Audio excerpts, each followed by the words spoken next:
Casero Podcast se hace audio.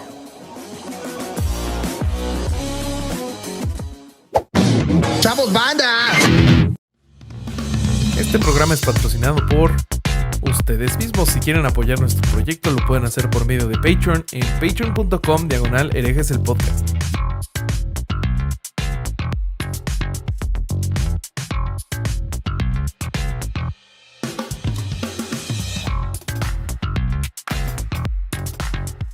¿Qué tal, mis estimados herejes? Bienvenidos a Herejes, el podcast, un espacio para conocer y discutir tópicos históricos, científicos, filosóficos, de actualidad y cultura popular desde el pensamiento crítico y la evidencia disponible, intentando siempre encontrar el humor y el punto medio de memoria, amigos. ¿Cómo ven? ¿Cómo ven de memoria? Impresionante. Hoy se lanza, es el estreno de este estudio, el estudio Quique Vázquez. Eso. Qué bonito nombre tiene este estudio. Sí, casualidad. Justo. Sí, estaba 5 años aquí en el departamento. Sí. No, la verdad no fue planeado, pero pues mira, Qué gran nombre, qué excelente gusto tienen para nombrar lugares, oigan. Sí.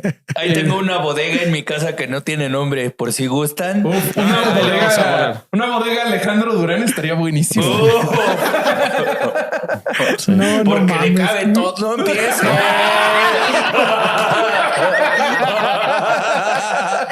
No empiecen de llevados.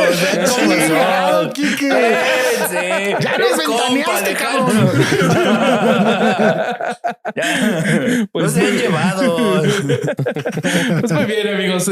Para los que no hayan visto nuestros otros 113 episodios, les voy a presentar a mis coanfitriones, hermanos, amigos, abogados del diablo, empezando por Alejandro Vázquez Azpilicueta, el Vasco. ¿Cómo estás, amigo mío?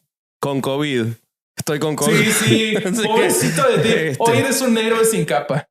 El primero de los tres en tener COVID, el primer hereje con COVID, así que me voy a quedar con ese. Igual con yo creo ese que ya nos dio título. a los tres, güey.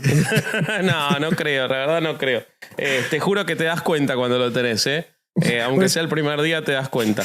Pero bien, un poco cansado, aparte son las 11:30 acá, así que pero con tantas ganas de hacer este episodio, hace meses que tenemos planeado este episodio. No lo queríamos hacer porque Bobby quería inaugurar el estudio con Quique. Mi querido pero esto Quique, es real, sí. esto es absolutamente real, no es chiste, más allá de la broma. Absolutamente real y absolutamente absurdo. Pero así que el episodio lo tenemos hace meses que hablamos con Quique, casi desde que estuvo en el primero, que es un exitazo además en Herejes, y nos encanta. Sí, vayan a verlo, fue el de coaching, ¿no? Vayan a ver coaching. Pero ese es de los episodios que yo más me dicen, oye, ¿qué capítulo me recomiendas para coaching? Totalmente. Sí, es de esos de los más recomendables. Yo lo envío a los invitados nuevos, le envío coaching y alguno más. Es cierto eso. Pues mira, si tú vienes a hablar de estas mamadas, mejor ya ni vengas. Así que bueno, muy contento. Tienes 5 minutos para hablarte de algo y le pone el episodio. Así quieren escuchar la palabra del hereje. Y es el sexto episodio más escuchado, güey, de YouTube. Gracias por esas estadísticas que solo tú sabes, Corsario. Déjame te presento. Hoy te voy a presentar como el Ash Ketchum de este pueblo paleta.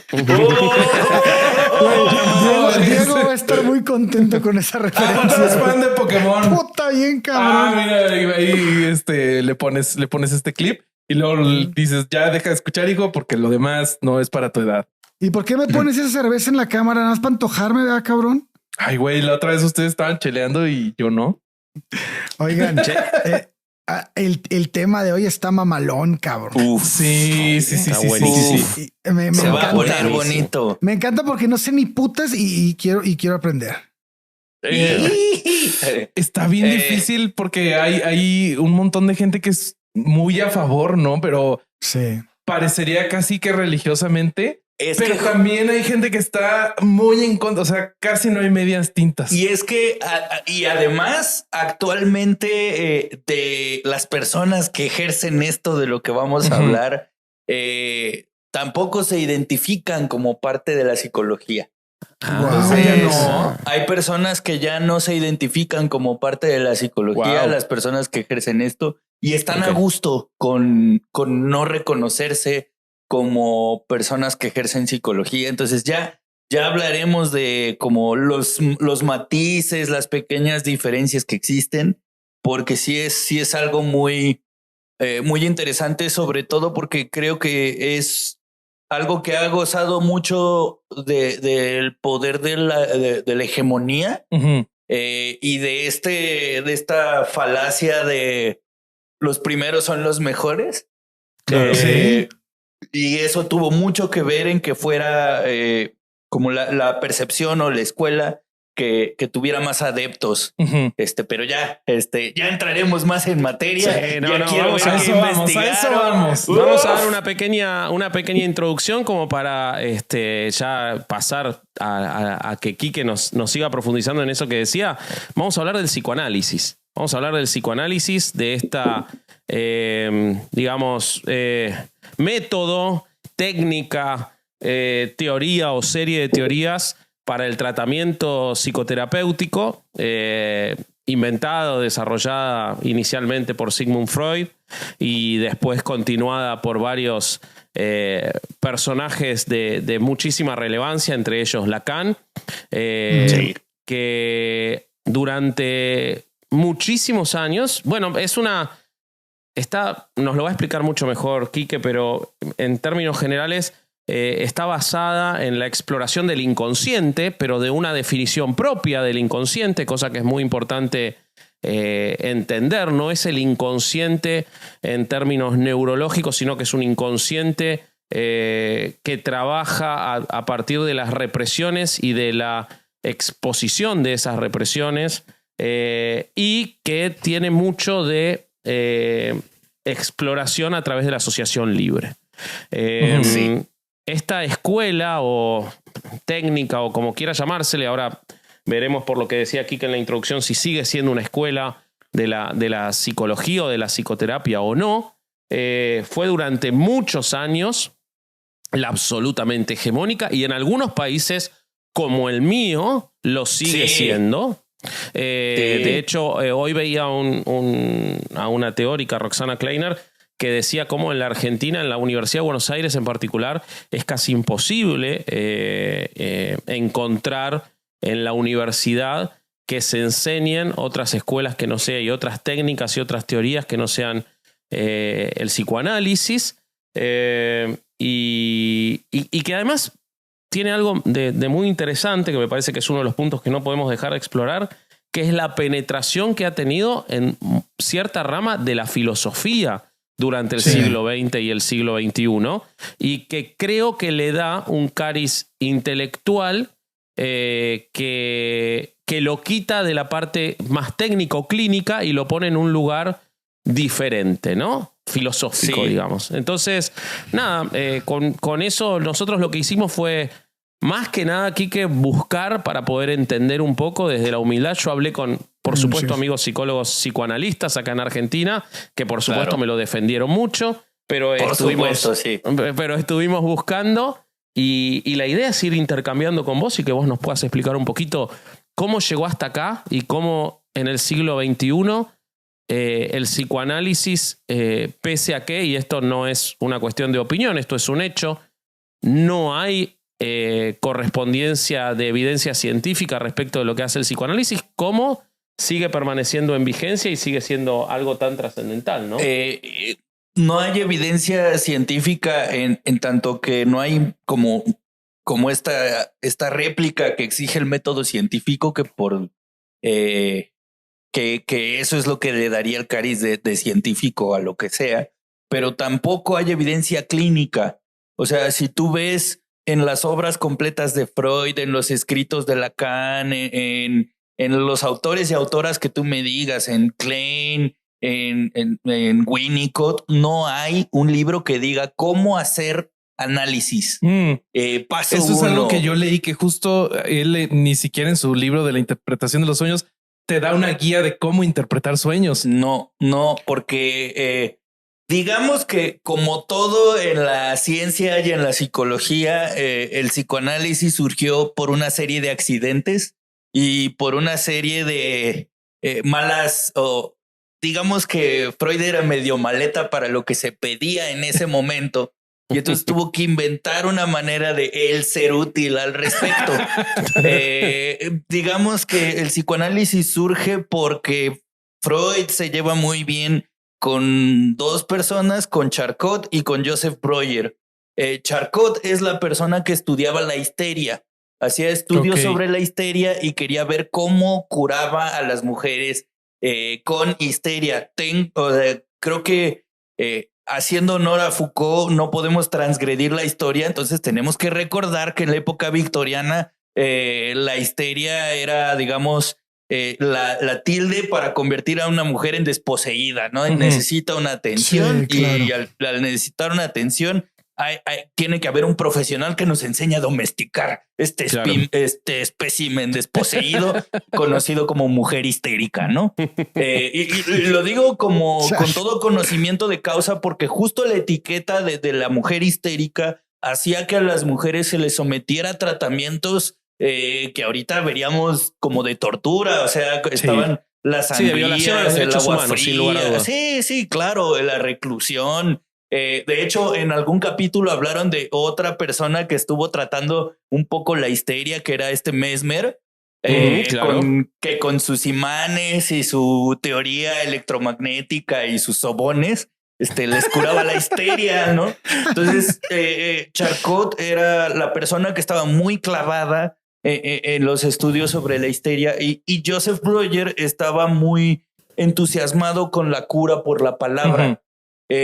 Había escuchado a un filósofo francés que no recuerdo el nombre, que decía que hablar en sí mismo es algo que cura o que ordena a la mente. Entonces, en la época victoriana, también veamos un poco cómo estaban las filosofías en ese entonces y cómo se pensaba a la vida humana y al mundo. Y era muy estructuralista, o sea, porque estábamos en vísperas de la época moderna. Todo tenía que tener un cariz de modernidad para ser apreciado en el mundo intelectual. Entonces estaba Kant y la razón pura y la razón práctica, y la razón pura es una, la razón práctica otra. Tienen que estar en armonía, porque si no hay algo roto ahí. O sea, si se dan cuenta, está esta metáfora del engrane para entender la mente. Pero nunca nadie se había preguntado qué es lo que pasa adentro de la cabeza de alguien. Y qué pasa cuando algo adentro se rompe. Entonces, en donde empiezan a investigar es cuando Freud, me parece que es Jackson, el teórico, se encuentra con un texto de un señor que estudiaba a las personas que sufrían de epilepsia, de ataques epilépticos. Y esta persona, Jackson, dice en uno de sus escritos: lo que pasa con la epilepsia es muy chistoso porque la persona está consciente, pero está consciente en un nivel que no es la conciencia habitual.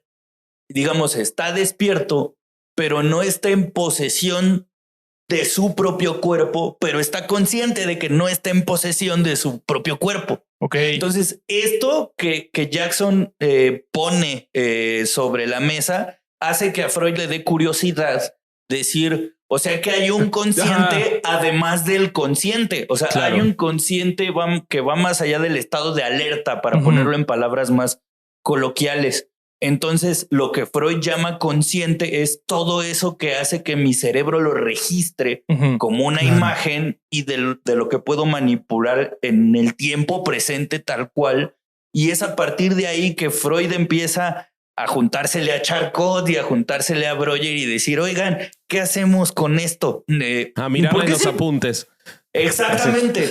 ¿Por qué es importante ver todo esto? Porque Charcot, una de las formas de tratamiento que encuentra más eficaces para la histeria femenina es la hipnosis.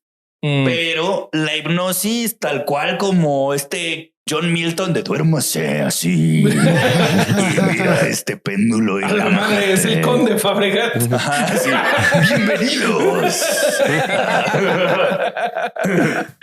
Bienvenidos al bestiario con Charcot y las histéricas.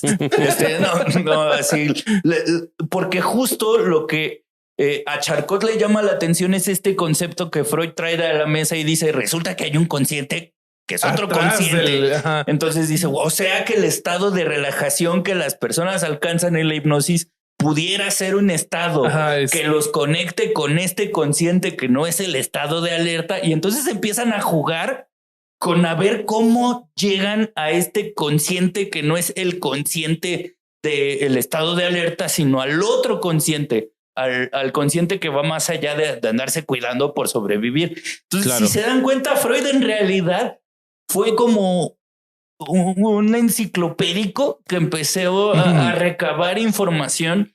Y es que también no podemos olvidar que Freud no era psicólogo ni filósofo de Era profesión, médico, ¿no? era médico. Era neurólogo, Y exactamente. Era médico, neurólogo, anestesista además.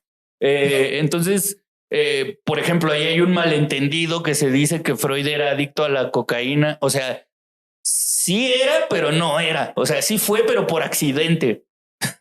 Porque, pues, no sé si sepan que... Así decimos la todos. No, fue por accidente que me hice. Claro, Sí, me tropecé Me ca- sin querer, olí una mesa. Me ¿no? caí arriba de una bolsa. Sí.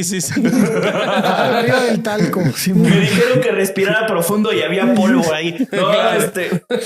No, lo que pasa es que en ese entonces la anestesia no era, digamos, pues algo tan controlado, estudiado, ni ¿no? tan Como... estudiado. Entonces era como, pues ahí a ojo de buen cubero, a ver si aguanta con el gas de la risa y A ya. ver si cuándo no- grita. Sí, es exacto. Así, ay, no aguantó. Bueno, ya. O sea, realmente no había eso. Y se dice que en uno de los libros, en Uber Coca, es un tratado, se recopilaron como los diarios de aquel entonces de Freud. En Uber Coca dice que él era asistente. Uber no Coca me puede acuerdo ser si de un gran negocio, te digo. Uber Coca. Sí, Uber Coca. Para pensarlo. Sí. ilícito de a madre, pero buen negocio. Pero mira, ahorita- Siento que ya existe algo así en Tulum, aunque no es legal. No creo que sea legal, güey. Se hicieron agua a las fosas a mucha gente aquí. En este tratado se dice que Freud era asistente de un neurólogo, de un dentista, no me acuerdo bien.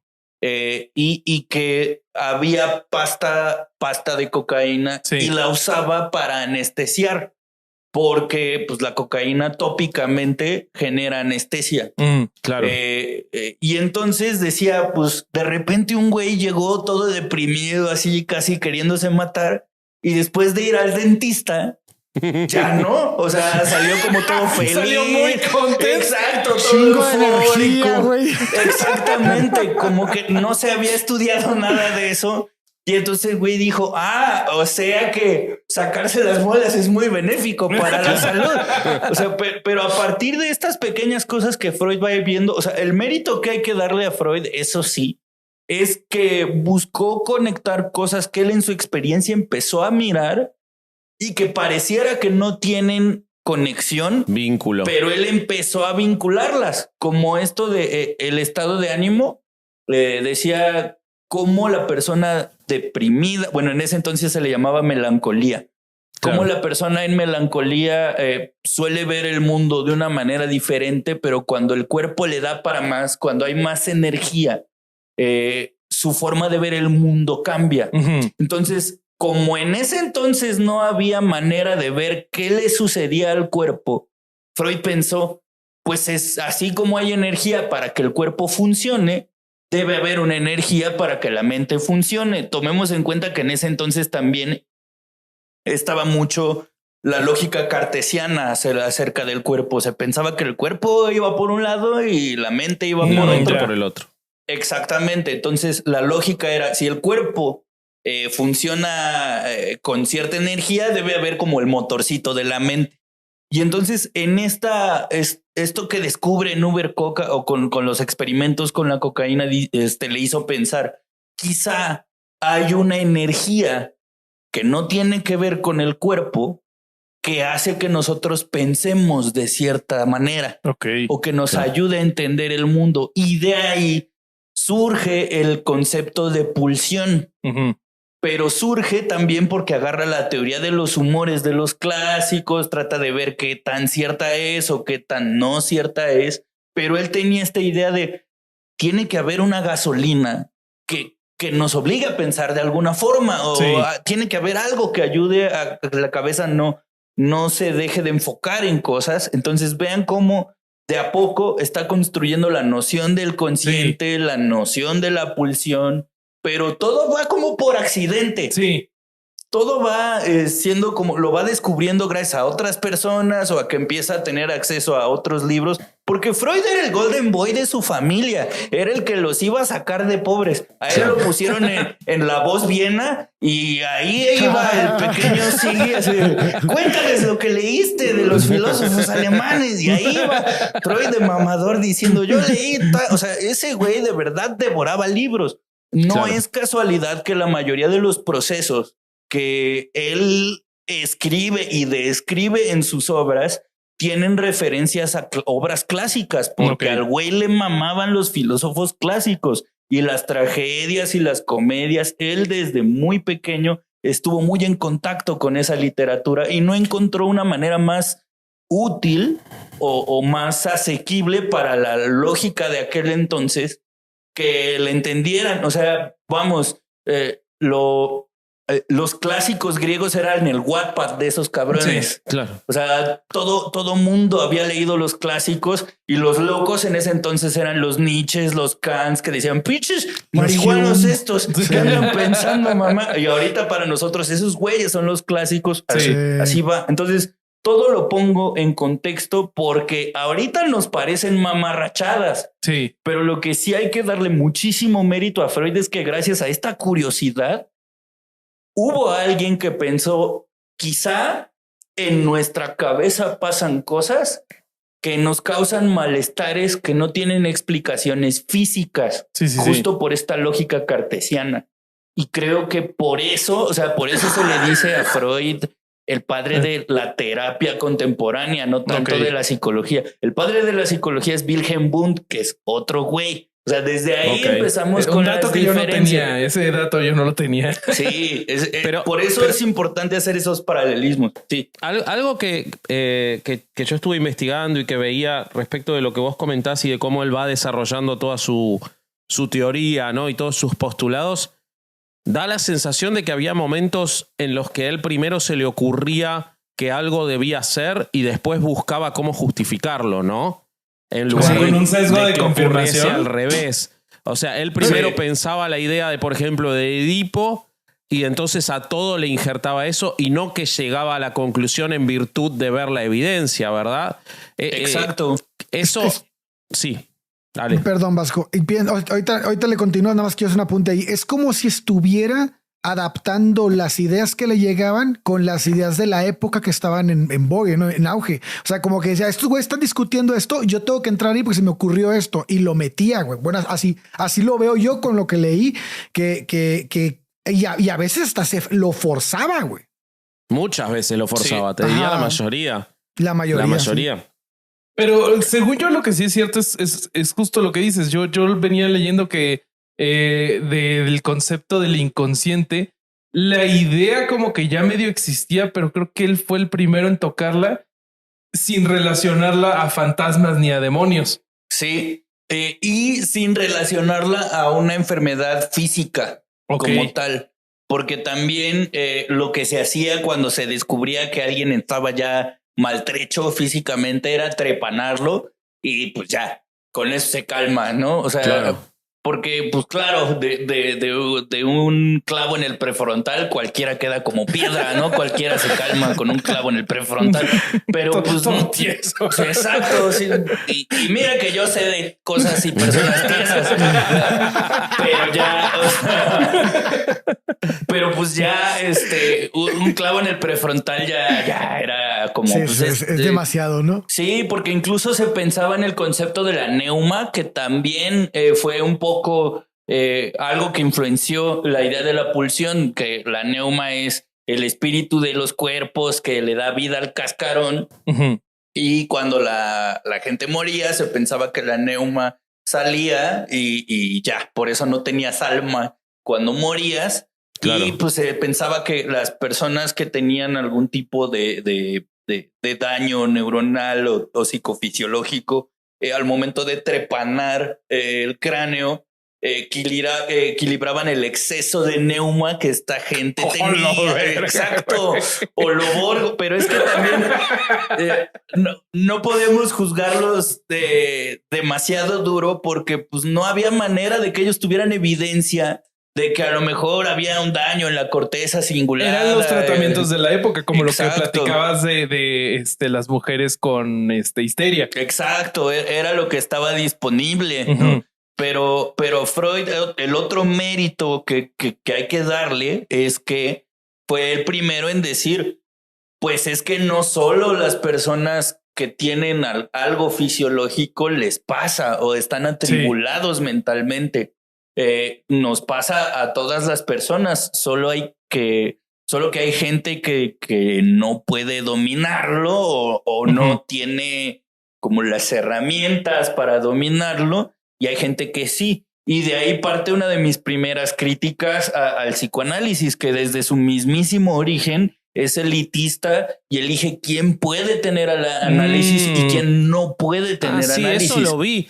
Es como vos sos sujeto de análisis o vos no sos sujeto de análisis. Es elitista y es como muy revictimizante también, ¿no?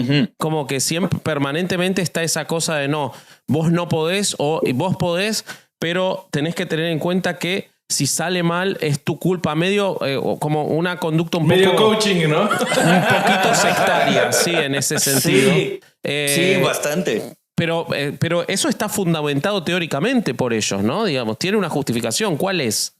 Sí, bueno, es que la justificación la entiendo mejor usando a Lacan, porque como que Lacan lo tradujo al mundo de las palabras porque Freud lo dejaba mucho en la metáfora de la termodinámica. O sea, en la mente hay una máquina y esa máquina funciona con pulsiones, que es la pulsión de la vida, la pulsión de la muerte. Y entonces esta máquina está construida con el preconsciente, el consciente y el inconsciente, y esos tres engranes se van realimentando y esos tres engranes le dan forma a estas instancias psíquicas que les llama el ello, yo y el superyo. Y se supone que las personas con un yo fuerte son las que tienen acceso al análisis. Ok. Porque son las personas que viven, digamos, en el mismo mundo que todo el mundo, por decirlo así.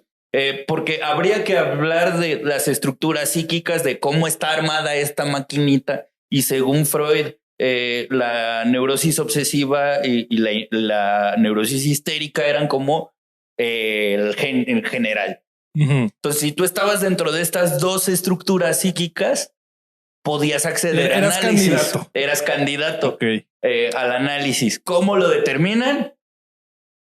No dice en ningún lado. No nos dejó un manual. Es que está la página, ¿no? De la Asociación de Psicoanalítica Mexicana, que es una asociación civil.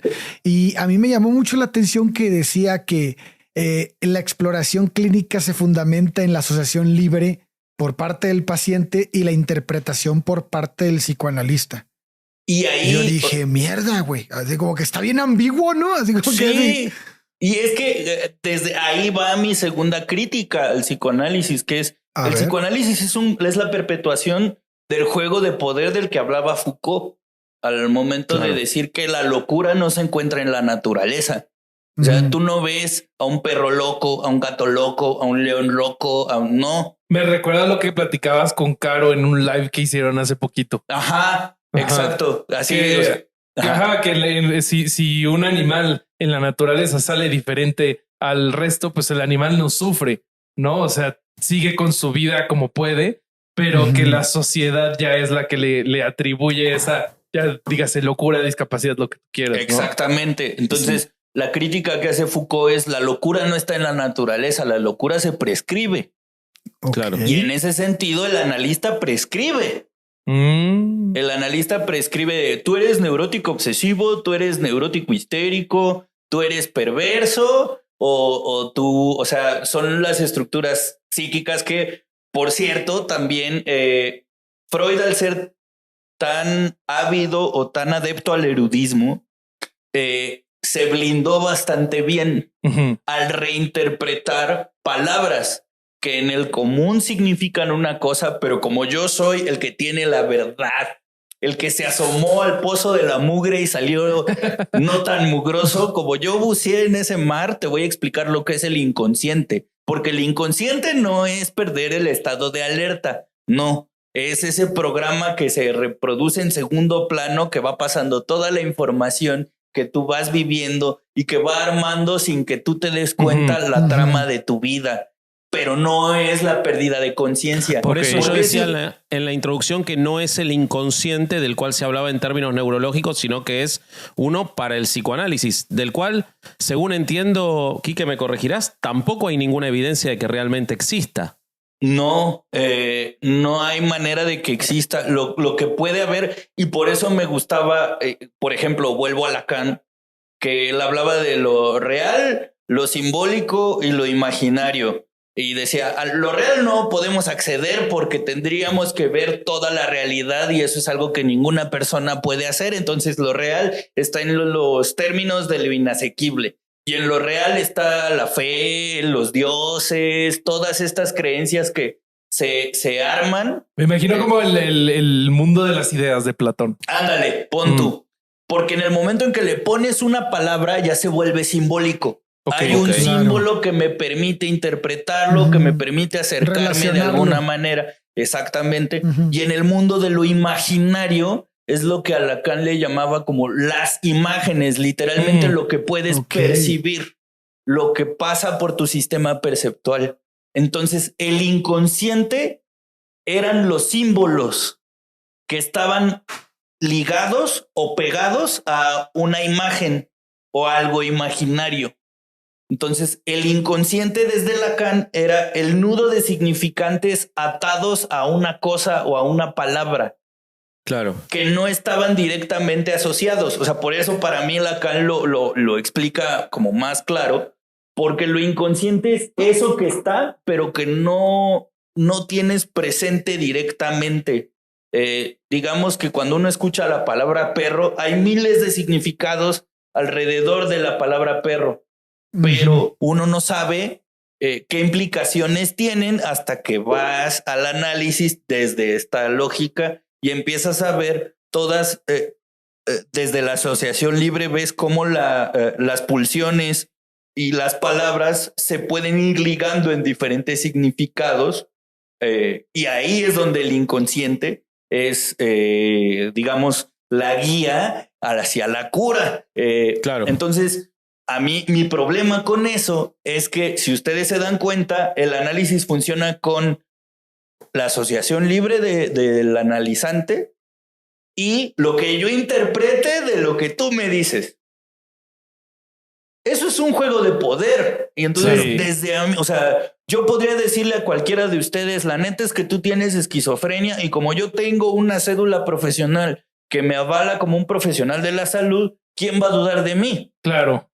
Y como en ese entonces las únicas personas que se aventaban el clavado a la cabeza de las personas eran los psicoanalistas, bueno, en este caso Freud, pues ¿quién iba a dudar? O sea, él era la única persona. ¿no? Exactamente. Y justo Pero adelante, Vasco. No, Kik, yo solamente quería saber, por ejemplo, en lo cognitivo-conductual, ¿no ocurre eso? ¿No ocurre que también el analista o el psicólogo indica cuál es el padecimiento o el trastorno o la situación que tiene el paciente?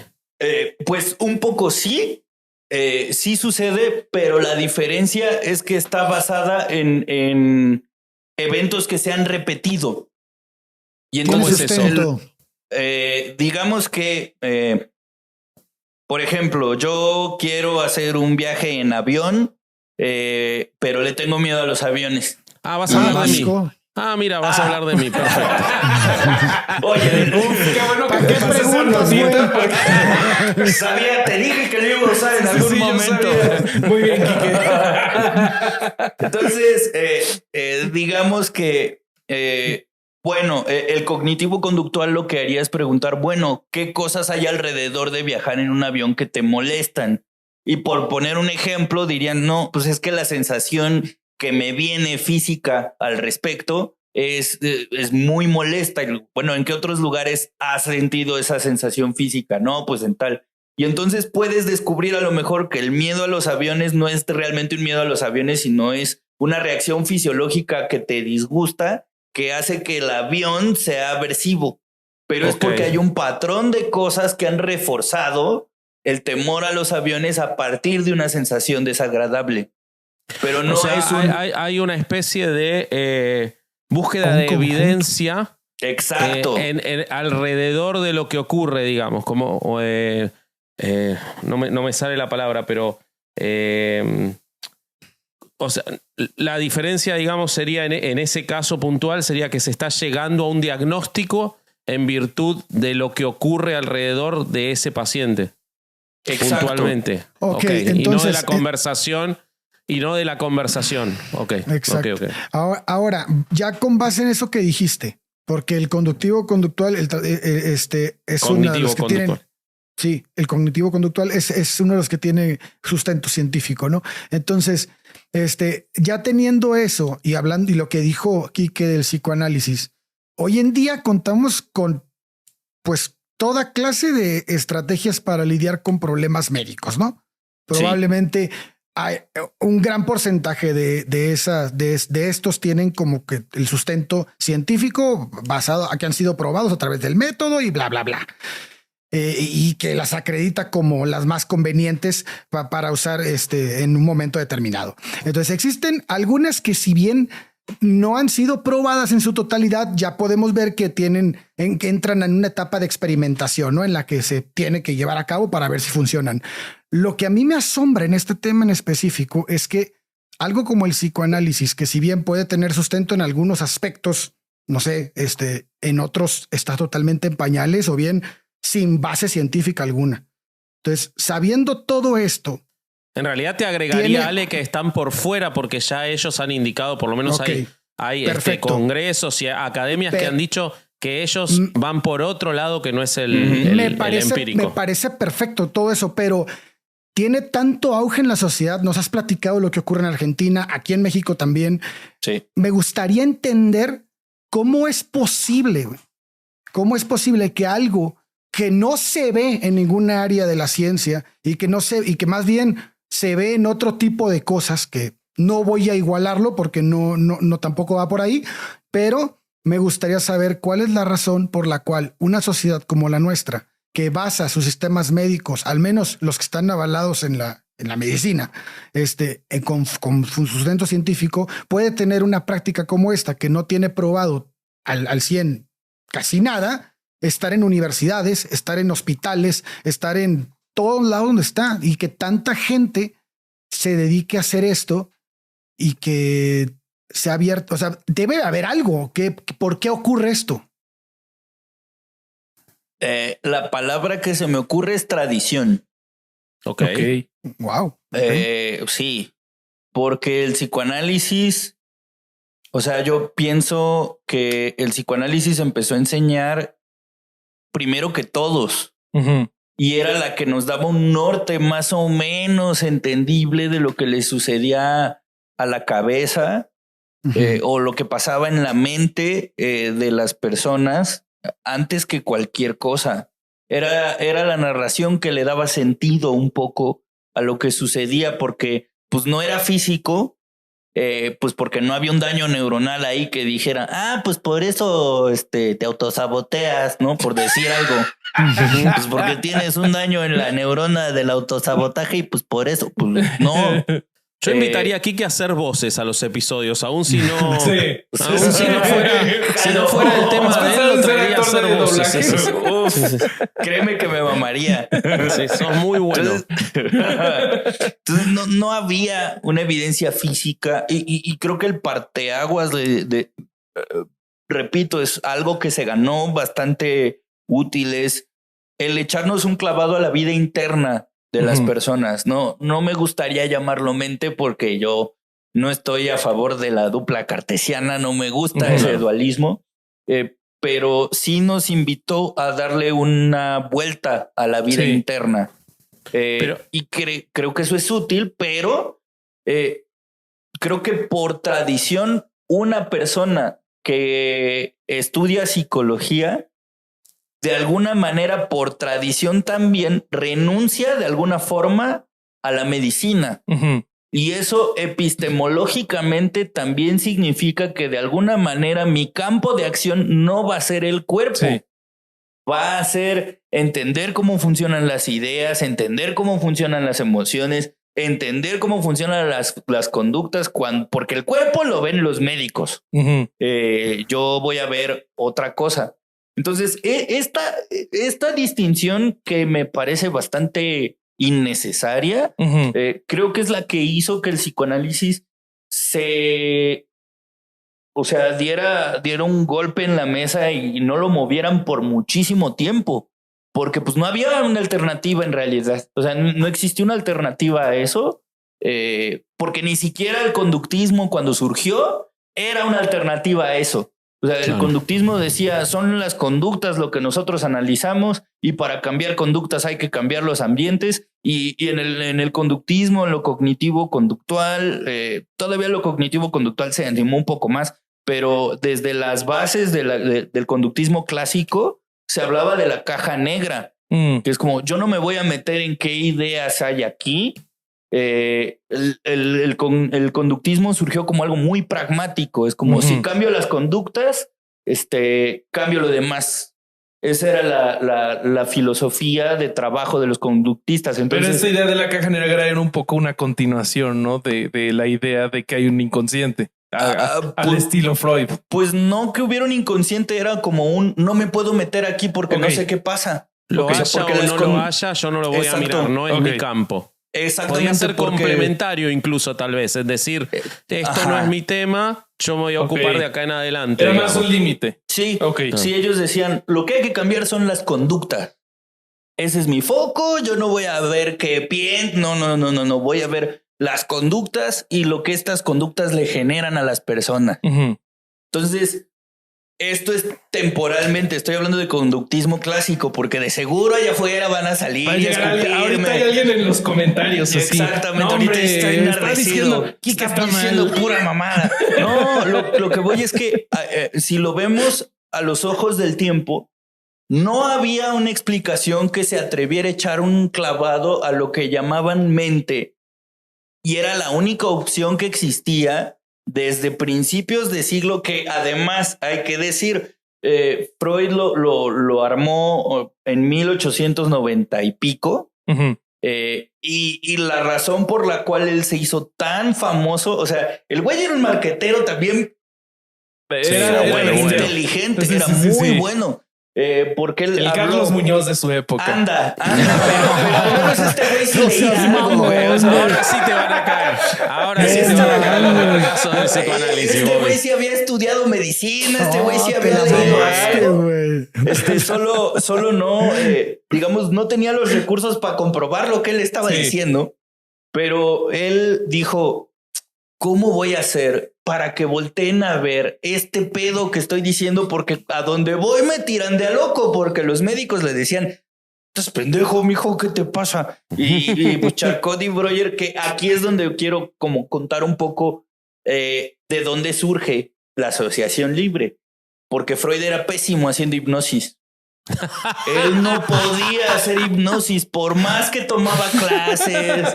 Él no podía hacer hipnosis, no lograba que la gente cayera en este estado de, ahora le llamamos duermevela, de como en hibernar, por ejemplo, que no estoy apagado, pero tampoco estoy prendido, estoy justo en medio. En ese estado de duermevela es en el que entras cuando estás en estado de hipnosis, y Freud era pésimo para eso. Entonces empezó a buscar alternativas, se acerca con Joseph Breuer, hablan de la cura por la palabra y dice, bueno, ¿qué tal que nosotros empezamos como a ver cómo reacciona la gente con palabras o hablando, y a partir de ahí vemos qué sucede? Y entonces empiezan a decirle a los consultantes, dime lo primero que venga a tu cabeza. Eso inicialmente era un ejercicio para que entraran en hipnosis. Pero Freud dijo, como yo no puedo hacer que se medio duerman, Yo llego Pero hasta no lo voy a acá. aceptar. yo lo dejo aquí y a ver qué sale, ¿no? Lo que hay que también agradecerle a Freud era que era muy valiente. La ignorancia es atrevida, dicen unos. Claro. Y dice, bueno, lo voy a dejar aquí y a ver qué pasa. Y empezó a descubrir que había palabras que estaban ligadas a experiencias de las personas y que cuando no les pedías contar una historia, sino que solo dijeran palabras, él podía como agarrarla y preguntar, y si no le gustaba la soltaba y agarraba otra. Y de ahí surge la asociación libre. No hay una metodología detrás. No, o sea, la metodología o la explicación la hizo después. Ok. Cuando trató de unir esto de la asociación libre con la pulsión, dijo, no, pues es que la energía del inconsciente va a buscar salir por algún lado. Ujú. Y como la persona no tiene manera de verme, porque se supone que el diván está justo enfrente del analista, pero el diván está orientado dándole la espalda al Ajá. analista. Y la intención de eso es como evitar que hubiera un sesgo en mi gesto, en mi ropa o en algo que el analizante viera que le hiciera como contar un cuento ficticio. Claro. Entonces, para la asociación libre dice, yo voy a pedirle que lance palabras porque o sea, pensaban en las pulsiones y en la energía psíquica como en la termodinámica, como en un río. Y decía, pues la energía que no puede salir por ningún lado va a buscar dónde salir. Y van a ser las palabras. Exactamente. Claro. Las palabras van a ser esa manera que el inconsciente va a usar para salir. Y a partir de eso es que Freud va a empezar a interpretar o a tratar de hilar estas palabras o estas historias de manera que tengan sentido. ¿Y cuál era el sentido? El motivo de consulta de las personas que llegaran con él. Ok. Entonces, como que si se van dando cuenta en la historia de Freud y del psicoanálisis y de la teorización del psicoanálisis, Freud le van pasando cosas y se las va explicando. Y conforme él se las va explicando, las va anotando. Agregando y conforme las va anotando, las va publicando. Y las va vendiendo. Exacto. Pero lo que me suena aquí es que el tipo hacía lo que podía con lo que tenía en la Sí. época y que en realidad me parecería que el error es que estas ideas y métodos ya no se actualizaron, ¿no? Y ya no se probaron. Exacto. Y creo que ahí va un poco una de las explicaciones que alguien me dio acerca del por qué el psicoanálisis se empezó a separar o se empezaron a separar de la psicología y tiene que ver mucho con esto de la evidencia, porque el psicoanálisis era un método de observación.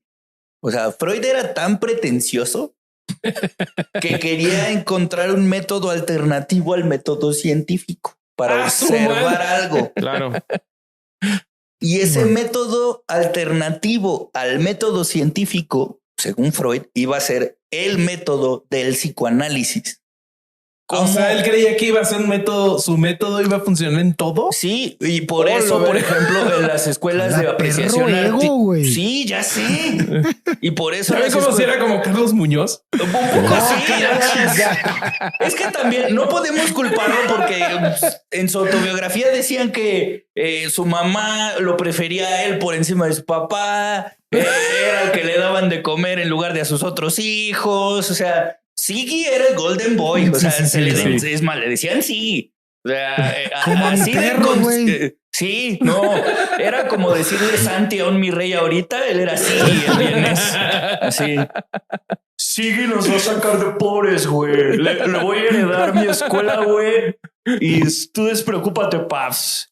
Y así, o sea, Freud fue, pues literalmente lo criaron para sacar de pobres a su familia. Era donde habían puesto todas las canastas. Entonces no podemos culparlo de tener un ego del tamaño del mundo. Tan grande era su ego que cuando publicó su primer libro, que creo que no me acuerdo si era el ello y el yo y el super. No me Según acuerdo. yo era el análisis de los sueños, ¿no? La interpretación de los sueños. Según yo fue ese. En la interpretación de los sueños iba a salir en 1899. Uh-huh. Y él dijo, no, deténlo. Iba a salir en noviembre o diciembre de 1899. No, deténlo. Porque quiero que este libro sea el inicio del nuevo siglo en la medicina. Y por eso el primer libro de Freud salió en 1900. Porque literalmente cuando se publicó el libro, Freud decía, esto es lo nuevo, papito. Con esto se inaugura el siglo, papacito. Esto es lo de hoy. Y si no te quedaste fuera... Claro, o sea, pendejo no era, pues. Ahora, Quique, yo te hago una pregunta con todo lo que vos estás contando de Freud y del psicoanálisis, de que tanto tiene de lo personal, ¿no? De, digamos, el psicoanalista, prácticamente cada psicoanalista hace su psicoanálisis, porque no hay reglas del juego, digamos, más allá de determinados patrones básicos. Y por otro lado, vos decías, un mérito que hay que darle a Freud, entre varios que le reconociste, es él fue el primero que dijo, bueno, vamos a ver cómo puede las personas ver qué está pasando en la mente, ¿no? O que puedan interpretar qué ocurre en su mente y todo esto. El problema no es que el psicoanálisis no debería tener más psicoanalistas, porque por lo que vos contás pareciera ser como una escuela filosófica en la cual, digamos, se hacen determinados planteos, porque lo de ver cómo es tu mente o ver qué es lo que te pasa, ver qué pasa, eso lo hacen los filósofos desde el principio de los tiempos. Y no es algo grave, no es algo muy útil. De hecho, cuando nosotros leemos filosofía, aprendemos sobre nosotros mismos, podemos ver cosas de nosotros que no veíamos. Eso ha hecho la filosofía desde el inicio de los tiempos. Pero ni Platón, ni Descartes, ni ninguno de esos tenía una consulta en la cual recibía una vez por semana, persona por persona, y veía qué le pasaba con su filosofía respecto de cada uno, sino que son términos generales que cada uno los toma y los analiza. Y creo que, por ejemplo, yo hace poquito leí, la semana pasada terminé de leer La Sociedad del Cansancio de Byung-Chul Han, y Byung-Chul Han habla mucho de Freud, muchísimo. Y es muy interesante lo que plantea, si bien él dice que ya quedó completamente desactualizado porque ya no vivimos en una sociedad de represión, sino en una sociedad de depresión, pero para poder llegar a esas conclusiones utiliza las ideas de Freud, y la verdad que es muy interesante como una parte de un camino, de un desarrollo filosófico, como Freud, como vos decías, había tomado de otros filósofos anteriormente. Entonces, quizás si el psicoanálisis fuera una forma del pensamiento filosófico, como lo toma Zizek, por ejemplo, un montón, y no una técnica para analizar a la gente, analizar la salud mental de las personas, quizás sería más... No quiero decir más práctico, porque no sé qué tan práctico es de la otra forma, pero digo, estaría menos en discusión su vigencia, ¿no? Porque sería una escuela de pensamiento nada más. Y siento sería que tan ignorada como todas las filosofías, y eso sería muy útil.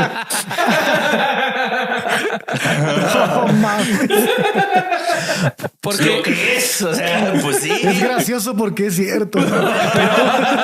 Pero vos sabés que yo estuve escuchando un montón de psicoanalistas en estos días en Spotify, en distintos podcasts, y en algunos le decían, pero ¿y ustedes son enemigos de lo cognitivo-conductual? Y decían, no, en realidad somos complementarios. Cuando yo tengo un paciente que tiene una situación muy puntual, muy cercana a la situación real e inmediata, yo lo derivo con un cognitivo-conductual. Ahora, cuando es una situación más profunda, no hay nada como el psicoanálisis. Lo que no me quedó claro es cuáles son esas situaciones profundas. Exactamente. Y justo esa era la pregunta que iba a hacer. ¿Quién determina qué tan Suena profundo? muy arbitrario eso. Nadie lo aclaró. Ninguno profundo. lo aclaró. Eso pensé que vos me lo ibas a aclarar, Quique. Pues no, es que no. Tiene, o sea, algo que ha determinado un poco y muy entre comillas la profundidad de un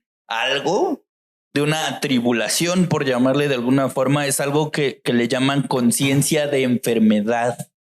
O sea, conciencia de que algo raro te está pasando. Entonces, mientras menos conciencia de enfermedad tengas, más profundo es, pero es muy arbitrario. Es como entrar, o sea, el psicoanálisis es muy parecido a un cuarto oscuro porque quién sabe quién determina qué tan profundo es profundo. Tú entras y esperas que el psicoanalista que te tocó sea gentil, pero si no, ya te fregaste, ¿no? Y creo que ahí es como una de las críticas más duras que puedo tener al psicoanálisis, que es que siempre hay un juego de poder que no ha sido cuestionado. Y el problema de que la lógica psicoanalítica haya quedado tanto tiempo en la hegemonía sin cuestionar es que la gente misma se atribuye a estos términos que ni bien entiende, porque además nadie lo lee porque es más filosófico que psicológico, entonces nadie lo lee. Tampoco es que lo psicológico lo lean un chingo, o sea, también, pero pues no, la gente justo cuando piensa en inconsciente piensa en un, es que no me doy cuenta y como no me doy cuenta es que hay un algo allá en el universo. Eso y Pachamama es lo mismo, no mames, no. O sea, o piensan en el super yo y en el ello y es como, no, es que el diablito y el angelito, no, así no funciona el pedo, así no es. Porque Freud era tan mamón y tan pretencioso que agarró las palabras comunes en aquel entonces y les dio un giro para poder decir, es que todo lo han entendido mal, pendejos. Yo les voy a decir cómo se tenía que entender desde un principio. Era mucho eso. Y este juego del ello y el yo y el super yo, o sea, venían de esta idea derivada de Jackson de que hay un consciente más allá del estado de alerta. Y es en ese estado de conciencia en el que se habla en el psicoanálisis. Pero si se dan cuenta, todo es muy ambiguo. Y todo es muy ambiguo porque el terapeuta, o bueno, no, el analista, es el que decide qué tiene, por dónde ir y por dónde no. O sea, hay un... Y yo me di cuenta con Freud. Si ustedes leen las obras completas, que pues, es un gran divertimento literario. O sea, sí, o sea, es una gran obra literaria. Es una fe de ratas corregida constantemente. Esas son las obras completas de Freud, güey. Porque, o sea, justo porque empieza hablando de las pulsiones y dice, no, pues hay una pulsión y es la que hace que nuestra mente tenga avidez de conocer, de aprender, bla, bla, bla. Pero conforme fueron llegando consultantes, bueno, analizantes. Iba parchando el trabajo, ¿no? Y es como, ay, resulta que hay gente que usa su energía para matarse. Uy, ¿cómo parcho esto? Ah, pues es que hay dos pulsiones, ¿no? La que nos da ganas de aprender y la que nos dan ganas de destruir cosas. Entonces, sí, eso, pulsión de vida y pulsión de muerte. Bien, Freud, eres una verga.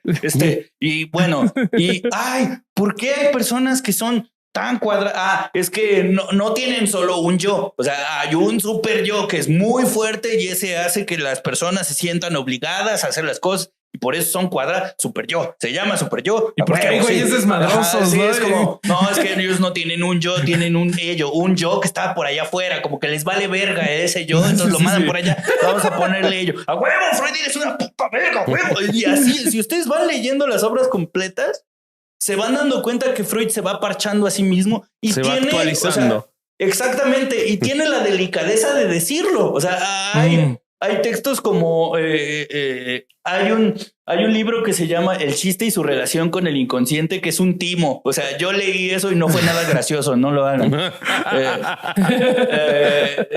Y habla de cómo funciona el inconsciente en el chiste, ¿no? Pero justo habla de, como les dije en el libro tal, que había un inconsciente que se movía con las ganas de destruir, pero el super yo lo frena para que no andes destruyendo todo.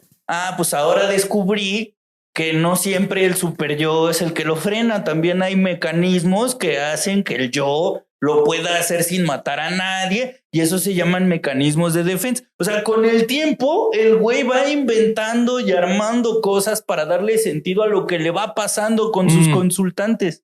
o lo que él va descubriendo en los análisis con sus consultantes, pero te das cuenta de que no, o sea, Freud era un gran relator, era un gran cronista y era un excelente investigador de campo. O sea, yo creo que si todos los psicólogos y psicólogas tuviéramos la rigurosidad de registrar los casos como lo hacía Freud, no haría como, yo me acuerdo que en el año tal dijiste esto, sería muy genial porque el güey habría mucha más evidencia parchando para trabajar si todos lo hicieron.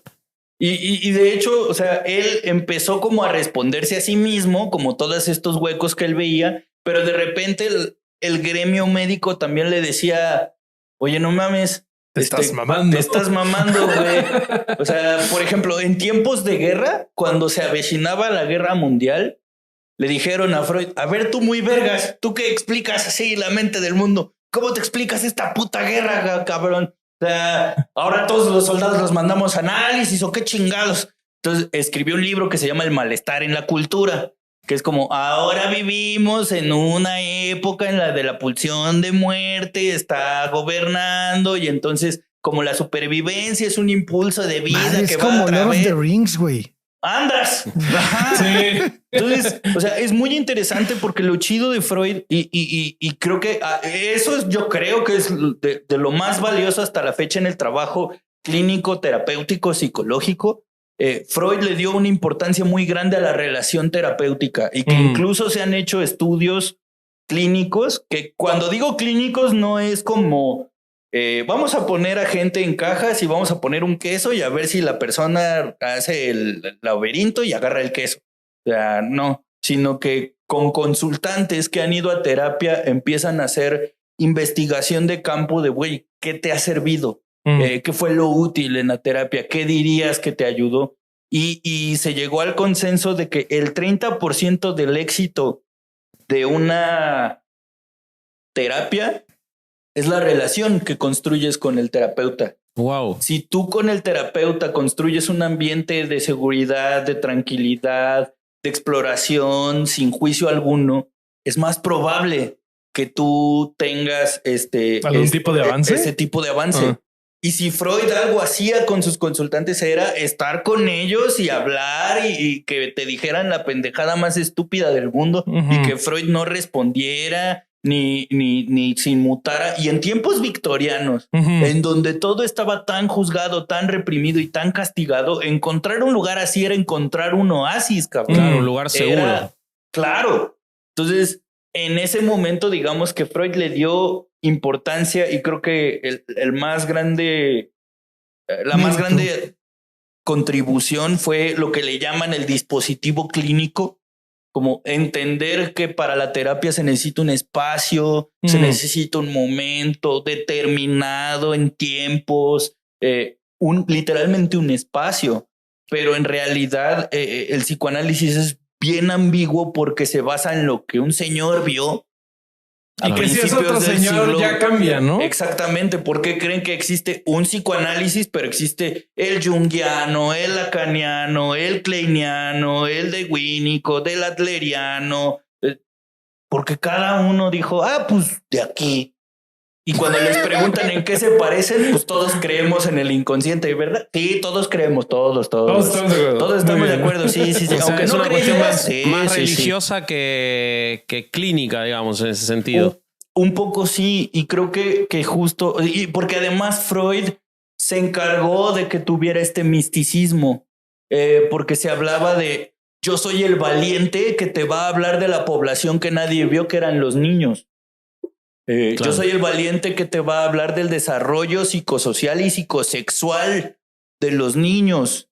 Y así como existe una pulsión de vida que nos hermana y que nos une con la gente, hay una pulsión de muerte. Y Freud tenía que explicar por qué los niños a los 3 años son un dolor de huevos y pasando esos 3 años ya no son tan dolor de huevos. Y dijo, pues es que hay un proceso ahí en el que el niño se va a identificar con la figura del padre Y entonces cuando se identifica con la figura del padre, cree que el padre es competencia porque le está quitando la atención y los cuidados de la madre. Y a eso le voy a llamar, ¿cómo le llamo? Yo leí un libro que hablaba de un pedo así. Buenazo ese estaba libro. buenísimo. Acababa de la verga. Todo el mundo, uno acabó. ¿Cómo era este?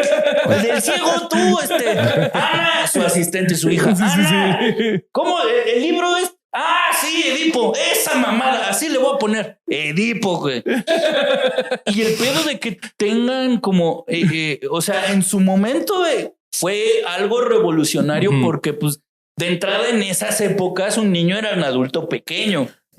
Pero cuando Freud aparece y dice, no, es que los niños funcionan de otra manera, la que fuera, porque pues lo que propuso fue muy extraño, funcionan de otra manera, como que la gente entendió que había que tratar distinto a los niños o que los niños tenían procesos que tenían que cubrirse, ¿no? Sí. Y entonces, digamos que un poco a tropezones, un poco sin pero querer, como que avanzó. Ajá, Pero como mucho que dijo, forzándolo, bueno, ¿no? Porque yo leí, por ejemplo, un caso en el que creo que es Juanito el paciente o algo así, así lo citan, que era un niño. No. Sí, Así- es que es así está Hans, citado. creo.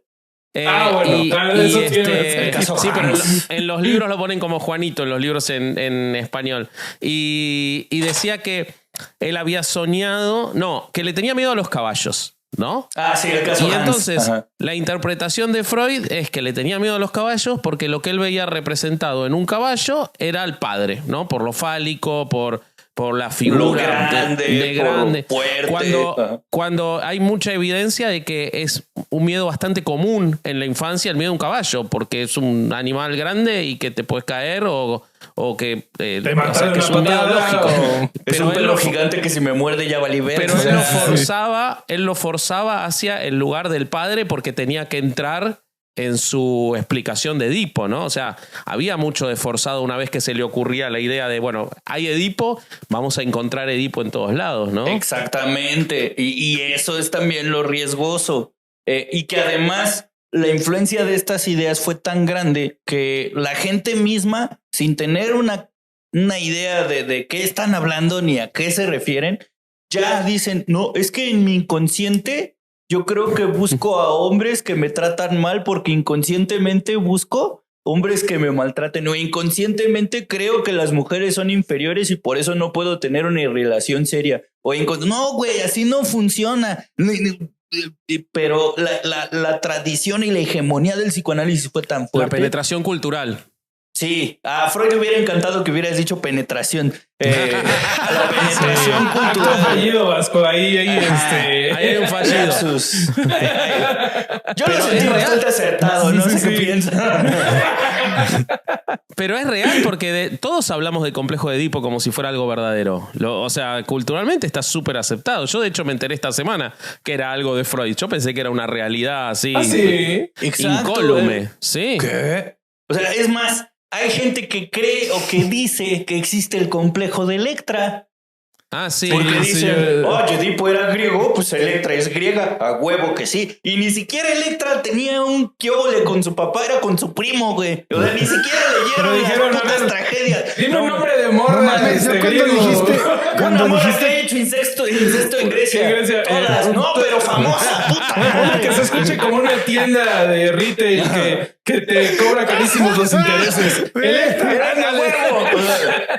Y no, el complejo de Electra no existe. Existe el Edipo masculino y el Edipo femenino. Pero, o sea, somos tan ignorantes en el tema del psicoanálisis que dejamos que cualquier pendejo, Carlos Muñoz o quien sea, Javib y así, nos venda una puta idea y dicen, oh, tiene sentido, es griego, sí es Claro. cierto. No, güey, no funciona así. Pero lo que dices, Vasco, es muy, muy cierto. Freud armaba su tejido, armaba la teoría, la ponía en una pared e iba aventando todo ahí. Y iba diciendo, no, esto pasa por porque de seguro esa mesa era de su papá y como era de su papá, hay un Edipo no resuelto a huevo. ¡Pum! Y así da la impresión de que sucedían las cosas. Hay un caso muy famoso de Freud que es el caso de Schreber, que era un juez muy famoso en esa época en Alemania, que decían que estaba loco, que el güey estaba loco y que no había otra persona en el mundo que pudiera hablar con él que no fuera Freud. Wow. Obviamente el caso, pues al ser un juez de alto calibre, pues no dejaron que el vulgo conociera quién era Schreber. Okay. O sea, ahora se sabe que era Schreber, pero antes era como el caso Juanito. Ajá. De ese entonces era Schreber. Y Freud, para que tuviera sentido todo lo que él estaba armando sobre la estructura de la neurosis, de la neurosis obsesiva, de la neurosis histérica, de la perversión, de estas configuraciones que él armaba, dijo, no está loco, solo tiene una neurosis obsesiva, porque en sus ensoñaciones, él no lo llamaba delirios, o sea, les llamaba delirios porque era la palabra que utilizaban para referirse a las ensoñaciones. En sus delirios habla de que hay un dragón, creo, y el dragón representa al padre. Siempre. Exacto. Ya cuadró todo, vámonos, lo que sigue. Y en tiempos actuales se está postulando que posiblemente Schreber tenía trastorno bipolar. Y que seguramente los delirios de Schreber venían de la etapa de la euforia o de la manía en el estado bipolar en el que se encontraba y pues no había tratamiento para el trastorno bipolar, y como el único tratamiento que había en ese entonces era con Super Freud, pues el caso Schreber terminó siendo una neurosis obsesiva, cuando en realidad se trataba de lo que Freud nunca se atrevió a tocar, que eran los casos de locura. Claro. Entonces, vean cómo empezó como con muy buena intención Freud de decir aquí hay una ausencia, pero conforme fue ganando reputación y relevancia, empezó a decir, no, pues me va a salir competencia aquí. O sea, yo estoy monopolizando esto de la salud mental y tarde o temprano va a querer alguien quererme competir y quitarme el negocio. ¿Y qué hizo? El Círculo de Viena.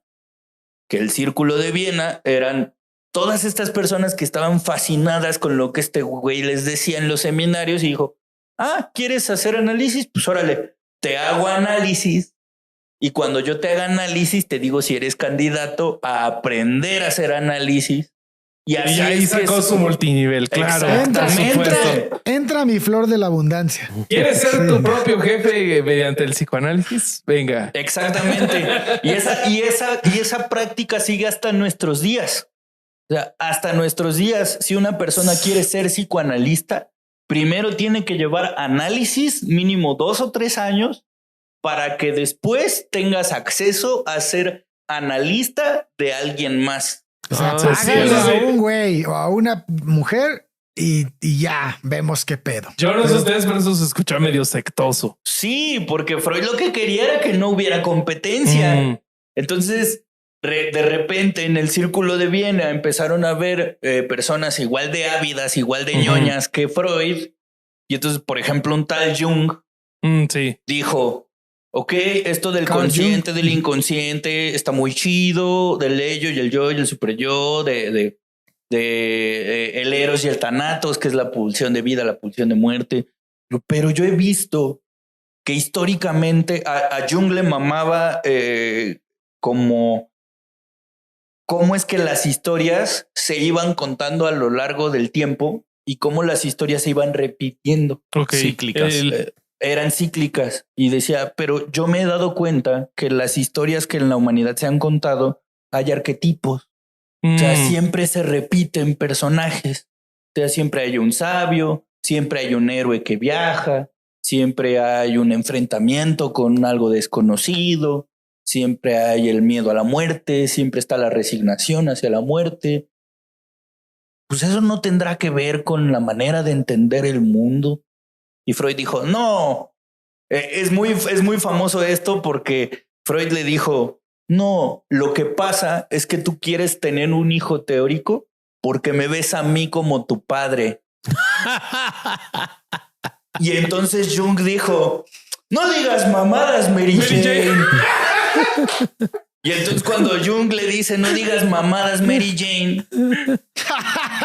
Freud se desmaya de la impresión, ¿no? Y Jung dice, ya lo maté, ¿no? Y cuando vuelve en sí, Freud le dice, ahora eres un hijo de tu padre. O sea, porque según Freud ya le había dado ya había surgido este quiebre que se tiene que dar en el Edipo. Claro. Para que la persona padre, estuviera, ¿no? Exactamente. Pues no lo mató, sino que se desmayó. O sea, yo creo que lo mató simbólicamente, digamos. Exactamente. No lo puedo sin creer. quitarle la vida. Ay, exacto.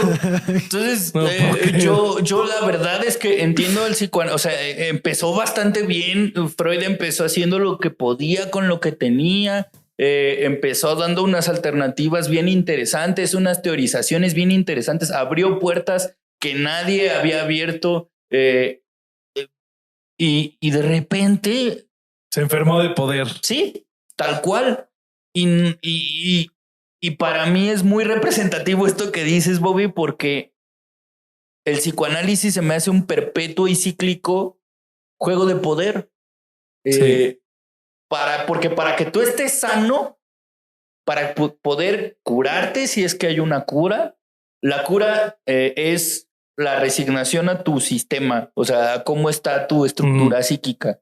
Entonces, como tú ya sabes que eres un neurótico obsesivo, un neurótico histérico, un perverso, como ya sabes cómo funciona tu inconsciente, porque así está tu maquinita, ya puedes controlarla, claro. Ya puedes manejarla a tu antojo y ya puedes resignarte a que tus pulsiones se van a dirigir a ciertas cosas, que tu inconsciente va a elegir expresarse de esta manera. Pero eso no se logra de la noche a la mañana, papito. Tienes primero, que venir y mira. Aquí unos 3 añotes. Unos 3 añotes mínimo y unos 10 mínimo. O sea, cuando me contaron la primera vez que una persona había cumplido 10 años en análisis, dije, güey, pagaste la universidad de sus hijos, el veterinario de su perro. Yo tengo amigos que llevan 15, 20 años de psicoanálisis. Claro. Que no, o sea, digamos, no es... Que lo invitó al casamiento a su psicoanalista y la mujer se enojó, por ejemplo. Exacto. 15 años. Y cuando se enojó, dijo, es que tienes envidia de que en tu inconsciente él es la figura del padre. Y, o sea, y ya, o sea, eso es lo que me molesta mucho del psicoanálisis, que el psicoanálisis, todo él, es una explicación dormitiva. Es una explicación que se explica a sí misma. Y que no tiene forma de ser rebatida si no es que es infalsificable, ¿no? Exactamente. Y uno de los argumentos, exacto, uno de los argumentos que cualquier persona que haya estudiado psicoanálisis que te va a decir en el momento en que la critiques es que seguro lo criticas porque de seguro no lo entiendes. Exacto. Y como no lo entiendes, por eso se te hace fácil criticar. Es como, güey, sí lo entiendo. Y porque lo entiendo te digo que es una perra mamada, güey.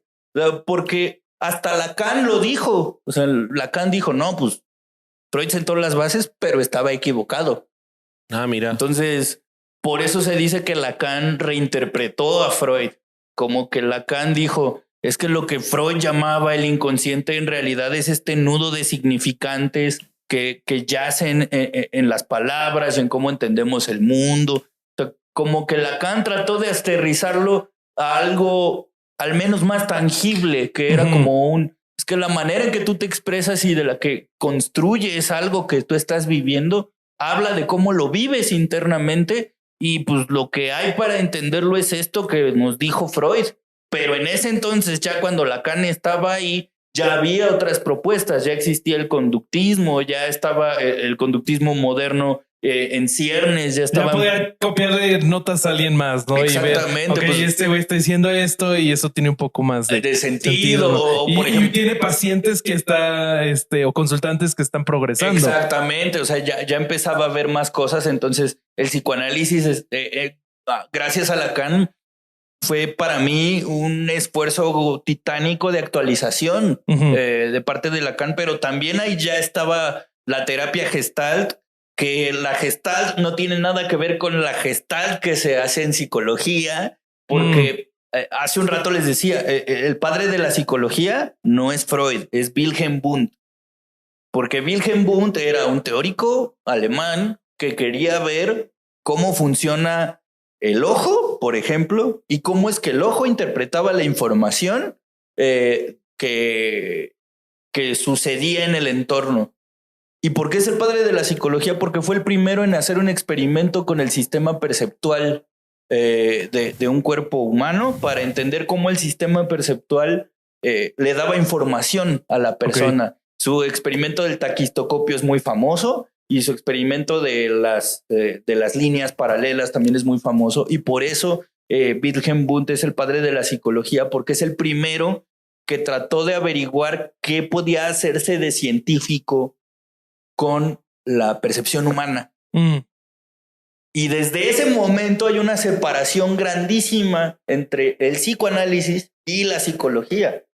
Entonces, pues no, o sea, no es que los psicoanalistas siempre se hayan asumido psicólogos. Es más, nunca se asumieron psicólogos, nunca fueron a este lado a decir, oye, ¿qué estás haciendo? No, ellos agarraron su tren y se fueron.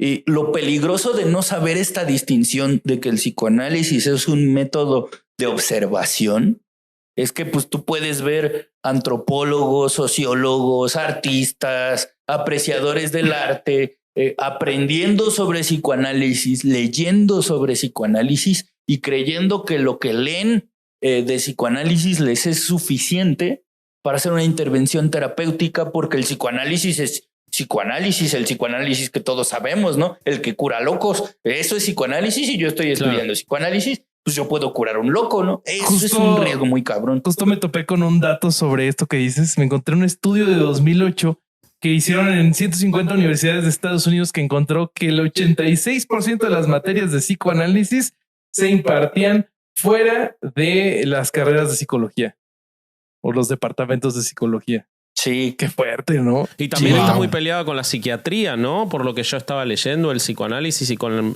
medicar y con todo esto, ¿no? O sea, es como que ellos no creen en todo eso. Sí, y justo esa postura, pues no es tanto, bueno, podría decirse que era freudiana, pero pues porque en ese entonces no había nada. O sea, en ese entonces te trepanaban y ya, no había pedo. Pero creo que tomó fuerza más cuando en la posguerra, y cuando llega Lacan a hacer esta reformulación, también toma mucha fuerza un movimiento que es el movimiento antipsiquiátrico, que es que, o sea, cuando surgen las guerras y los heridos y todas las personas que llegan afectadas por la posguerra, pues los trataban con morfina, o sea, porque no había pues más. Entonces decía, güey, tratarlos con morfina es volverlos un bulto. Y con un bulto no se puede trabajar, güey. O sea, los daños psicológicos no se pueden trabajar con un güey hasta la madre de morfina, güey, no. Entonces, tal vez lo que haya que hacer es como revelarnos un poco en el uso de los medicamentos, pero después el movimiento antipsiquiátrico mutó, porque como en la Sociedad del Cansancio también Byung-Chul Han hace mucha referencia a esto. Foucault pone el dedo en la medicalización de la vida cotidiana y cómo la medicina trata de englobar en sus campos de acción la onda de la mente, y entonces los psiquiatras tienen que empezar a pelearse por ¿y en dónde quepo yo, güey? Si los médicos tienen las medicinas para curar estos pedos y los psicólogos son los que trabajan con la mente. Ajá, y el psiquiatra, qué vergas, ¿no? Entonces el movimiento antipsiquiátrico surge para decirle a los psiquiatras, güey, no, porque muchas veces los diagnósticos que tú haces son por tu supervivencia más que porque sean útiles. Claro. Entonces el movimiento antipsiquiátrico surge ahí como para decir, espérate, carnal, hasta que yo no te llame, tú no entras, papacito, porque tú, o sea, tú entras y enchochas, y muchas veces la praxis de muchos psiquiatras que no son éticos, que no voy a decir que todos, porque pues no, tampoco es cierto. O sea, hay muchas prácticas de psiquiatras que es como no te sirvió esta, pues prueba con esta. Y es como, cámara, carnal, espérate, estás metiéndote con la química cerebral de mi cabeza, güey, y no le estás midiendo el aceite a un carro, cabrón. Sí hay prácticas como muy peligrosas en ese sentido, y es por eso que el psicoanálisis tradicionalmente tomó esta postura antipsiquiátrica, porque se creía o se cree, los psicoanalistas creen que al asumir y al entender cómo funciona la estructura intrapsíquica, logras una cura que me parece más resignación que cura, pero generas una cura porque ya entiendes cómo funciona tu maquinaria, y al entender cómo funciona tu maquinaria ya sabes cómo hacerte cargo de eso. Entonces, pues ya, esa era la cura psicoanalítica, y pues para eso no necesitas chochos. Claro. Necesitas entender la maquinaria. Entonces, sí está. Es que hay muchos matices, es súper complejo, porque digamos que el psicoanálisis sirve por este 30%. Por este 30% que los consultantes dicen, estoy yendo con un psicoanalista, y el psicoanalista es alguien que sabe un chingo, es la escuela que ha estado primero que todas en la historia de la humanidad, entonces seguramente es la que tiene más evidencia y la que va a funcionar mejor porque pues tiene más callo trabajando este tipo de temas. Y lo que platicabas de que la consulta es un momento de seguridad para el consultante, ¿no? Y que tiene la seguridad de abrirse y exponer lo que necesita exponer. Claro. ¿No? Igual así creo que es muy optimista pensar que la gente analiza todo eso que dijiste, güey. Ojalá, cabrón. No. O sea, pero este estudio lo hicieron, no me acuerdo si en 2008 o 2009. Y fue cuando porque la pregunta que se querían responder con ese estudio es, ¿por qué chingados? Si habemos personas que nos hemos dedicado años a estudiar este pedo, la gente sigue yendo al perro psicoanálisis. O al psicoanálisis, o a las iglesias, ajá, o te peda con los compas. Ajá, exactamente, las flores de Bach, de Vivaldi, de Beethoven, y de todos los floristas. Pero Ale, vos decías, ojalá la gente lo analizara. Yo, por lo menos en mi experiencia, acá voy a hablar de evidencia absolutamente anecdótica de lo que ocurre en la ciudad de Buenos Aires, una ciudad hiper psicoanalizada. Sí. Es gente muy intelectualizada la que va al psicoanálisis. Sí, no es lo un dudo. complemento de en muchos casos es un complemento de su intelectualidad. Es como me puse pero también encima. porque es una moda, ¿no? También es como una pero moda. de toda la vida. Pero las modas pasan, güey. No es una moda, es una tradición. Vos lees Mafalda, que es de la década del 60, y ya iba al psicoanalista. Porque es como la gente con mucho o con el sesgo de considerarse muy culta se agrega el psicoanálisis como ese lugar para confrontar todo eso que tiene en la cabeza. Y entonces es como la víbora que se muerde la cola, ¿no? El Ouroboros. En ese sentido. Pero me parece que sí hacen ese análisis y sin duda que a algunos les debe servir, porque sin duda que debe haber psicoanalistas que en el curso de eso que hacen deben ser muy útil para ese paciente puntual. El problema es que no debería tomarse tan a la ligera de manera tan estandarizada un proceso que puede que funcione en algunas personas, porque puede haber psicoanalistas que sean puntualmente muy buenos para escuchar y para hacer asociación libre, y puede haber pacientes o consultantes a los que les sirva. El problema es que no tiene nada de estandarizado, habiendo ocurrido 150 años, y que parece tener por lo que cuenta Quique, un culto a la personalidad tan fuerte que tampoco lo deja crecer mucho, porque es Freud esto, Freud aquello, Lacan esto, Lacan aquello. Es como están por encima esas personas que el desarrollo de un sistema que los pueda superar, ¿no? Y tanto es así que... Mira, ya se me pegó esa muletilla del vasco. Y tanto es así. Y tanto es así. Y tanto es así que al actualmente... la barba, se te cae el pelo. Pues es que es primo, es Vázquez. Yo entiendo. Tenemos una cadencia al hablar. Que actualmente hay muchos psicoanalistas que tratan de ver a la luz del psicoanálisis fenómenos actuales, tanto como, o sea, yo he visto libros que dicen psicoanálisis y feminismo, y yo dije, chinga, güey. O sea, en mi cabeza, como yo lo entiendo, estás juntando gimnasia y magnesia, güey. No, estás juntando agua y aceite. Estás hablando de la teoría que Freud postuló diciendo que las mujeres eran histéricas. Claro. O sea, ¿cómo una teoría que postula a una mujer como intelectualmente inferior? No. Una de las teorías más heteronormadas. Exacto. Sí. Debería ser un libro muy corto, ¿no? Ajá, es como... que la chica... Ajá, sí. ¿Qué ver? O sea, ¿cómo puede entenderse en tiempos actuales algo así?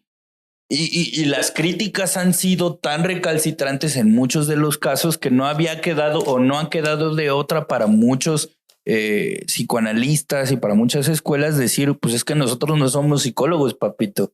Nosotros somos psicoanalistas. Nosotros estamos... Cosemos aparte. Exactamente. Pero en este son de los psicólogos por allá y los psicoanalistas de este lado. A la derecha del padre. Exactamente, a la Del derecha padre de Freud. sigue. Exacto, del padre sigue. Y si algo no se ha muerto, es esta ínfula de superioridad que el mismo psicoanálisis se atribuyó y que Freud se aseguró que existiera a través de los tiempos. Y sí, si tú conversas con una persona que estudió psicoanálisis, no me vas a decir tú a mí que estudié psicoanálisis cómo funciona la mente. No me vas a decir tú a mí lo que es tal cosa o lo que es salud mental. Yo sé de psicoanálisis y es como, papito, ha habido psicoanalistas teóricos como, por ejemplo, Salvador Minuchin, que es un teórico sistémico. Empezó siendo, o sea, porque no había de otra, estudió psicoanálisis y después dijo, es que esto se queda corto. O sea, es que el psicoanálisis se queda corto porque cómo Freud explicaría estas alianzas que se hacen entre padres para agarrar un hijo como misil entre ellos. Y, o sea, no, tiene que haber una metáfora que funcione mejor que esto. O sea, Claro.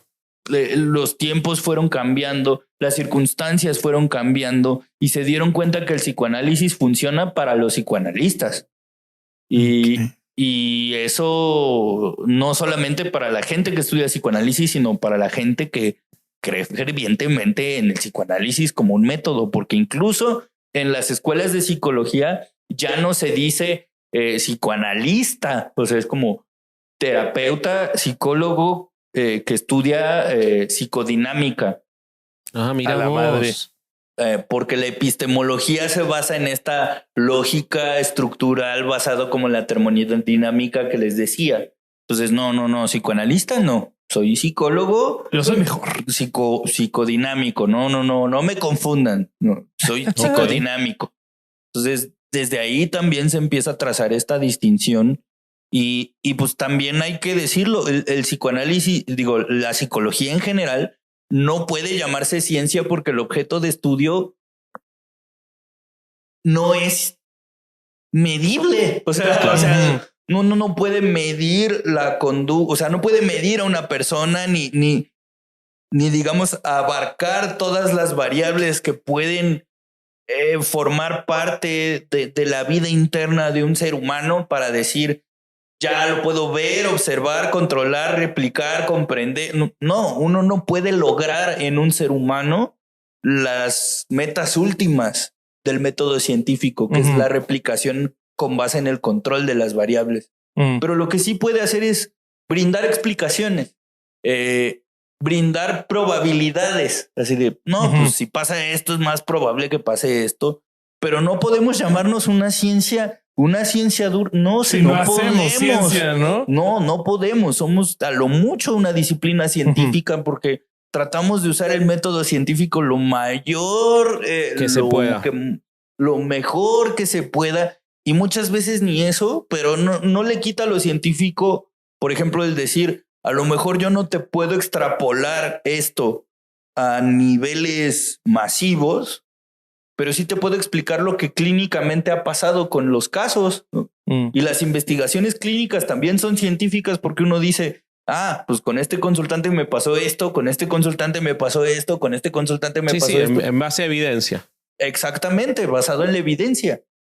que eso tampoco nos convierte en científicos. O sea, no sé por qué actualmente estamos en esta búsqueda de que los Como psicólogos... fijación en la ciencia, ¿no? Tiene que ser ciencia. Si la ciencia también es falible, si la ciencia también es subjetiva, si la ciencia responde al condicionamiento social también. O sea, no por nada, hasta 1960 y pico se pensaba que los negros eran inferiores porque su cráneo tenía tal forma y utilizaba medidas científicas para apoyar falacias como y en Django. Científicamente eran aceptadas. O sea, que la NFL todavía, exactamente. Sí. La NFL dice, no, son casos aislados. No.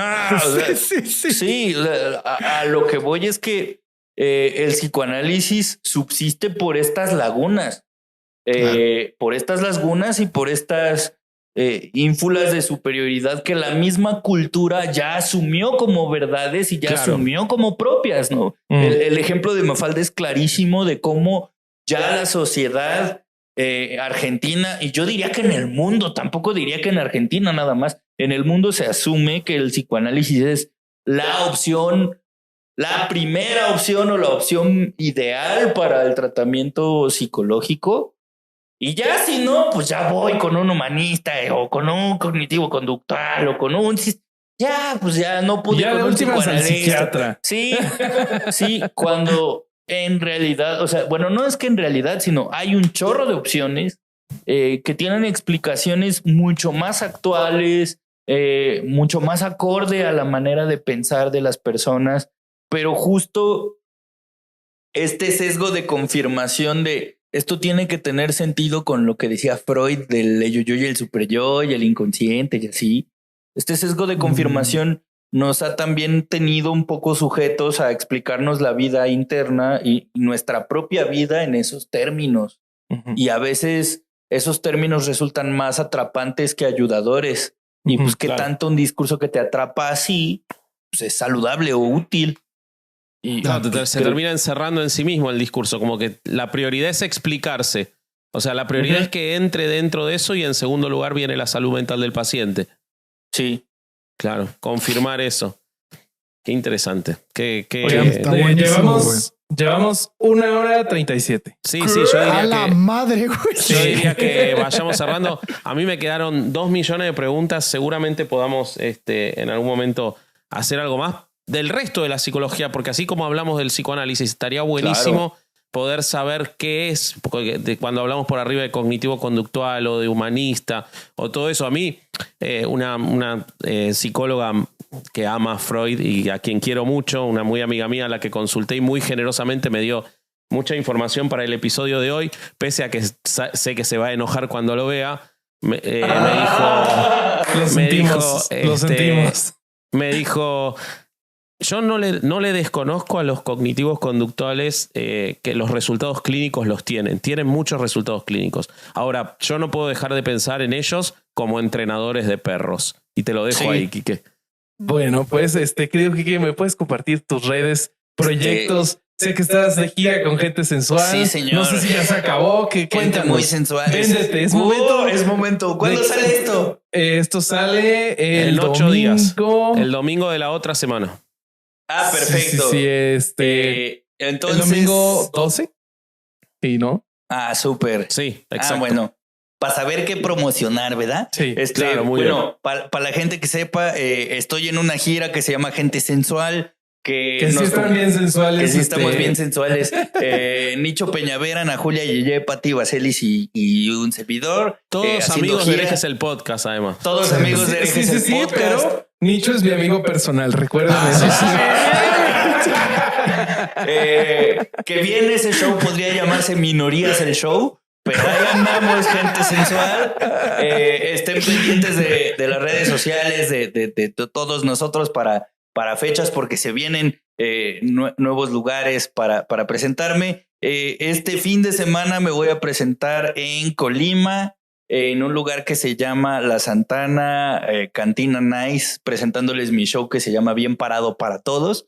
Ahí vamos a estar en Colima. Y síganme en todas mis redes sociales como @Quique Bien Parado, en todas mis redes sociales, y sobre todo síganme en un contenido nuevo que estoy lanzando que se llama ¿Cómo me lo explico?